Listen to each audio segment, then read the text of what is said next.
to today. Today marks the 2-month mark since we first opened our PI outfit for business, and in that time, we've had exactly 0 clients. Even my normally optimistic Nan can't spin this one in a positive light.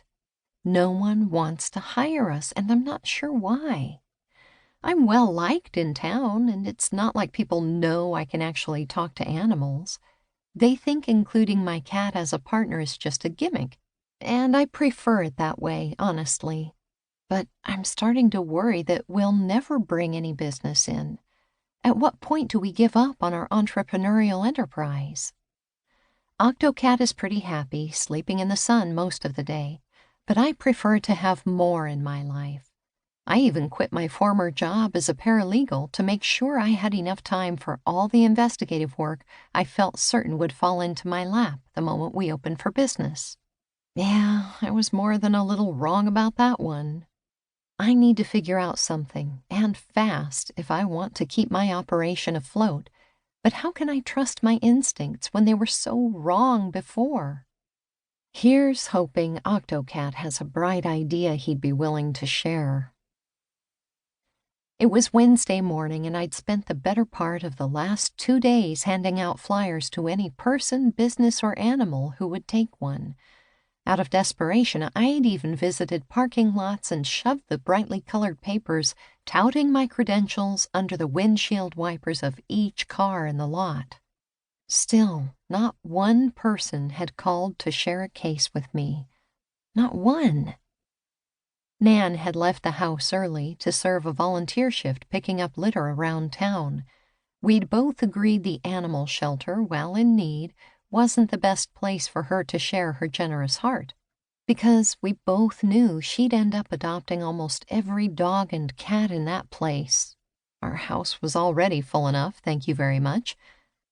I sat in the front room of the house, sipping a can of Diet Coke. The coffee maker still scared me silly, given that the last time I'd used one I'd been electrocuted, and tea just wasn't the same without Nan to keep me company. Paisley and Octocat scampered around the house in their perpetual game of tag, and I racked my brain for any kind of idea that would help get us some clients.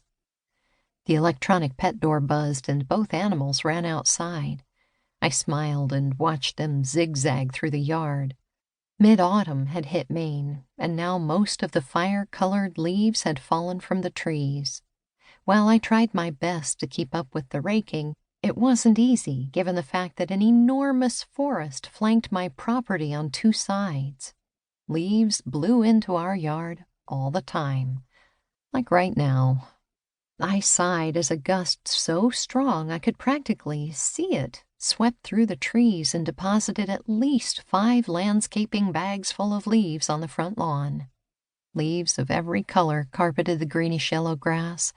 Red, orange, yellow, turquoise. "Mommy, Mommy!" Paisley cried from outside, and I went running. The sweet and innocent Chihuahua got upset fairly easily, but her small size also made her incredibly vulnerable. I never took any chances when it came to her safety, and neither did Nan or Octocat. One of us was always with her whenever she ventured outside. And even though I knew Octocat was out there now, I still needed to make sure nothing had happened to frighten her. Both Paisley and Octocat were waiting for me on the porch when I stepped outside. Paisley even had a turquoise piece of paper clamped within her jaws. "What's this?" I asked, taking it from her. "It's one of your papers, Mommy," the little dog cried proudly. I glanced at the bright paper in my hands and then back out to the yard where dozens, maybe even hundreds, more had mixed with the autumnal leaves. She was right. This was my paper. In fact, it was the flyer for our PI firm that I had so painstakingly distributed the last couple of days. I'd handed out every single one that Nan had printed for us. I'd made sure of it. So why had they all followed me home? And how? A squeaky laugh underneath the porch gave me a pretty good idea. "Pringle!" I yelled, stomping my feet as hard as I could to try to force the raccoon out of there. I knew he was mad at me ever since I'd banned him from entering.